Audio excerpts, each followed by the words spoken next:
Thor and Captain America: The First Avenger are the ones that expanded the scope, and it's like, oh, this is what this universe can be. It can be all of these things. Those are really big for the tone too. Yeah, right, of the Marvel absolutely. Universe. And again, I know we keep bringing this up, but man, that casting, like, they really could have messed it up if they didn't get the perfect, the perfect Iron Man or the perfect Thor or the perfect Captain America, and they did. Yeah, and we had Hemsworth, who was pretty unknown at the time, and we had Evans, who had to kind of deal with the baggage that he was the Human Torch. Yeah. A lot of people were, he shouldn't be in this because he was the Human Yeah. Torch. I thought we agreed never to speak about it. But no, yeah, and then you watch the movie, you're like, nope, yeah, these guys are perfect. Yeah. And it just, knowing the Avengers was coming, it was such a relief. Yeah. Because though they did end up recasting the Hulk, I think the last thing we'd want is like recasting left and right. Yeah, as we go into this seriously. movie. Yeah, but they couldn't have recast the Hulk any better. Yeah, oh yeah. Mark Ruffalo's incredible. Yeah. And it really, it is, I think when people look back, like, very few people will say that the first Thor, the first Captain America are their favorite MCU movies, but they did their job of setting up who these characters were, which allowed us to get to movies that are incredible, like The Avengers and like Winter Soldier. Yeah. And honestly, it's origin stories are tough. Yeah. Like, I think we get burnt out on origin stories a lot. That's the whole Yeah. thing, like, with Spider-Man, is we've seen his origin story so many times that we're sort of burnt out on it. But the way they handled, Kenneth Branagh handling, with also the fact that Kenneth Branagh Yeah, directed right? Thor, Right, like, right. how is this possible? Like, Yeah. what perfect combination. And honestly, the rest of the cast in Thor 2 is great, or Thor also is great. And it also gave us my favorite MCU, I guess, cinematic villain. I think Kilgrave might be my new favorite Marvel villain, but Loki.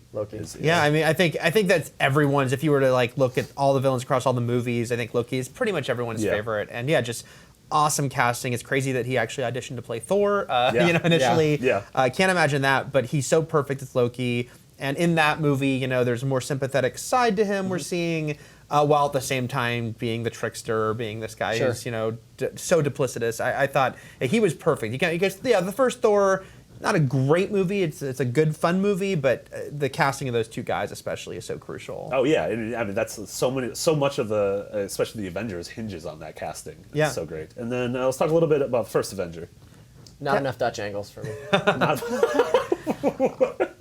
I dig the first Avenger to Captain America. It's again, these movies were taking the Marvel Cinematic Universe and saying, look, we're going to go further, because both Iron Man and Hulk were scientists whose abilities were science-based, even if the Hulk's superpowers, versus the fact that even though Cap's abilities come from science, they were still, it was a period movie. That was a huge thing to do, because that just doesn't happen a lot, in a big sort of summer blockbuster sense.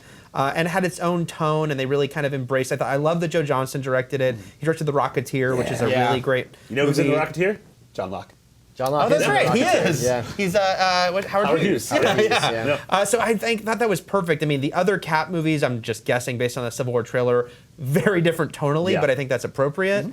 And yeah, Cap, it did the vibe it was trying for perfectly. And so even though it might not be one of my very favorite of those movies, I still respect that it had its own thing going on that the others didn't. Yeah, it does tell the origin story in probably my favorite way out of any MCU movie. I love the work that they did putting him on a scrawny guy to begin with. Oh my god, that CG is so weird to go back and look, but like totally works. Yeah, I mean it's great, but then also they have this montage sort of in the middle of the movie, or I guess maybe in the first third, where it shows him making this transition into Captain America, and I thought that was handled so smart, and it tells the whole story without being overly expository. It's like, this is what's happening. We don't need to go into each of these stories and spend time here, but like it gives you such a clear picture of his progression to becoming this sort of national icon.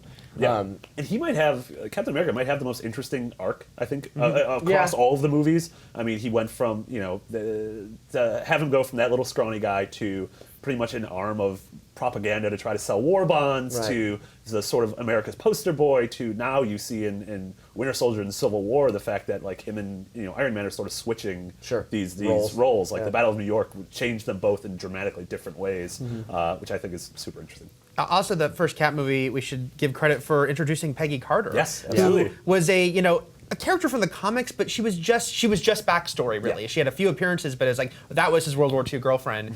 And then, Haley Atwell was so great, and she became this hugely important part of the MCU, her own TV show. She had cameos in like 3 of the recent Marvel movies.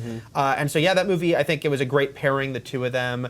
I just love the dynamic. And, going back to Evans, the fact that he had to sell a character that is sort of tricky because Cap is not a guy who is cynical and learns to be a hero. He's not, out for himself, learns to be a hero. He's supposed to be a good guy who wants to be a hero. And that some people are like, that could be bland, that could be boring. But Evans just kind of goes for it and really invests you in that guy when he's scrawny and when he's all buff and Cap. Yeah, it's one of those, like, there's no world where Iron Man, Thor, and Captain America should be able to coexist in a scene in a single movie. You're like, how is this possible? And then you get to the Avengers and like, oh my god, this is incredible. Like, I just want 3 hours of them like eating.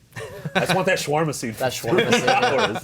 Well, the way that they wove those stories together, the foresight in that is super impressive. Yeah. Like you said, like there's no way when they announced that they're going to do 15 of these movies or whatever that I thought that they could pull it off in a way that made sense. Yeah. And it absolutely does. Oh, no, and absolutely. these 2 movies, with the inclusion of the first Iron Man, really laid the groundwork for that. So. Yeah. And Thor was it was such a big leap to aliens and all after having it all. The galactic universe. After having it all be science-based to be like, guess what? This is part of this too. Yeah, there are gods. The 9 and realms. aliens. Yeah. And then it just, that's, like you said, sort of expanding the scope that allows us to get things like Guardians of the Galaxy now, and obviously the Infinity War and everything. So. Sure.